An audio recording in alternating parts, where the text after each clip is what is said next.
সুবহানাল্লাহ। সুতরাং আজকে আমাদের জীবন কেন এত পাপের সাথে সম্পৃক্ত?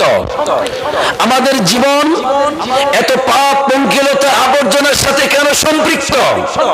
কারণটা হচ্ছে আল বু'দু আন মারিফাতিল্লাহ, আল্লাহ তাআলা সম্পর্কে আমাদের কাছে জ্ঞান অনুপস্থিত। আমরা জানি সালাত আদায় করলে জান্নাত পাওয়া যাবে, আমরা জানি দান খয়রাত করলে সওয়াব পাওয়া যাবে, আমরা জানি সত্যবাদীর জন্য বিজয়ী আছে, আমরা জানি আল্লাহর পথে চললে পরে সফলতা আসবেই। তারপরেও কেন আমাদের সফলতা নেই, কেন ইবাদত নেই? কারণটা হচ্ছে আল জাহলু আনিল্লাহি আযজা ওয়া জাল্লা, আল্লাহ সম্পর্কে অজ্ঞতার কারণে এভাবে আমরা দুনিয়ার এই ক্ষণস্থায়ী জীবনের পিছনে ছুটাছুটি করছি। আল্লাহ তাআলার সাথে সম্পর্ক অতি সামান্য অথবা বিচ্ছিন্ন, নাউজুবিল্লাহ।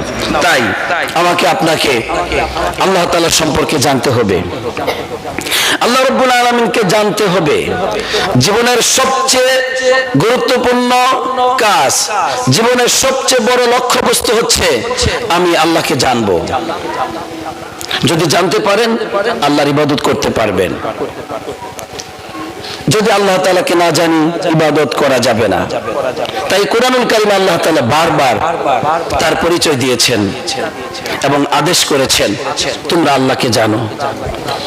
আল্লাহ বলেছেন ওয়ালামু, তোমরা জ্ঞান অর্জন করো, জানো আন্নাল্লাহা গফুরুর রহিম, আল্লাহ তাআলা গফুর, ক্ষমাশীল, রহিম, অতি দয়ালু। ওয়ালামু, তোমরা জ্ঞান অর্জন করো, জানো আন্নাল্লাহা মাওলাকুম, আল্লাহ তাআলা তোমাদের মাওলা, অভিভাবক। নি'মাল মাওলা ওয়া নি'মান নাসির, তিনি কতই না উত্তম অভিভাবক, কতই না উত্তম সাহায্যকারী। সুবহানাল্লাহ। আল্লাহ তাআলা এইভাবে আমাদেরকে তার পরিচয় জানতে বলেছেন, আমরা যেন তাকে জানি। তিনি কোরআন কারিমে বলেছেন এই আকাশ, এই জমিন, এই সাত আকাশ, এই সাত জমিন, এর মধ্যে যা কিছু আছে সবকিছুকে আমি সৃষ্টি করেছি, এই সব কিছুর মধ্যে আমি ওহী নাযিল করেছি। এজন্যই লিতা'লামু আন্নাল্লাহা আলা কুল্লি শাইইন কাদির ওয়া আন্নাল্লাহা ক্বাদ আহাতা বিকুল্লি শাইইন ইলমা, যাতে করে তোমরা জ্ঞান অর্জন করো এই আকাশ এবং জমিনকে এমন একজন সত্তা সৃষ্টি করেছেন যিনি সকল কিছুর উপর ক্ষমতাশীল। এই আকাশ এবং জমিনকে এমন একজন সত্তা সৃষ্টি করেছেন যিনি তার জ্ঞান দ্বারা সকল কিছুকে পরিবেষ্টন করে আছেন। এভাবে আল্লাহ তাআলা স্পষ্টভাবে বলেছেন আমরা যেন তাকে জানি। এই জন্য কোরআনুল কারীমের সর্বপ্রথম আয়াত, সর্বপ্রথম শব্দ ইকরা, তুমি পড়ো। ইকরা বিসমি রাব্বিকাল্লাযী খলাক, তুমি তোমার প্রভুর নামে পড়ো যিনি তোমাকে সৃষ্টি করেছেন। সুবহানাল্লাহ। এজন্য জীবন অতিবাহিত করবার পর মৃত্যুর পরে সর্বপ্রথম প্রশ্ন তোমার রব্বুক, তোমার রবকে। সুবহানাল্লাহ। তোমার রবকে, এরপরে হচ্ছে তোমার ইসলামকে কোনটি, তোমার নবীকে, এরপরে গুলো, কিন্তু প্রথম প্রশ্ন তোমার রবকে।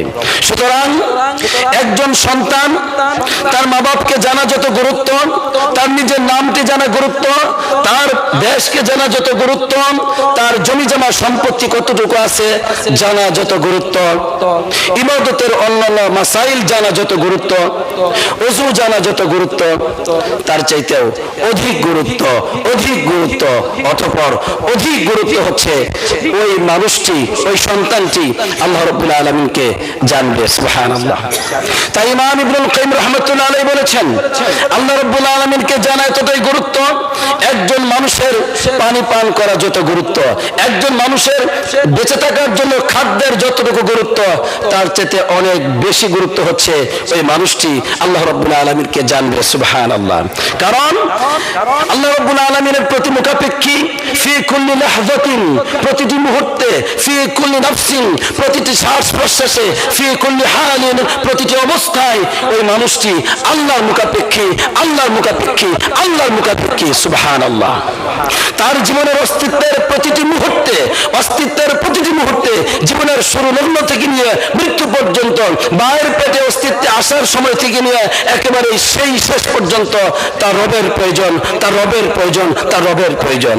এজন্যই খাদ্য দিনে দু একবার খেলেই হলো, পানি দু একবার পান করলেই মানুষ বেঁচে যাবে, কিন্তু রবকে জানতে হবে প্রতিটি মুহূর্তে, প্রতিটি মুহূর্তে, প্রতিটি মুহূর্তে রবের প্রয়োজন, প্রতিটি মুহূর্তে।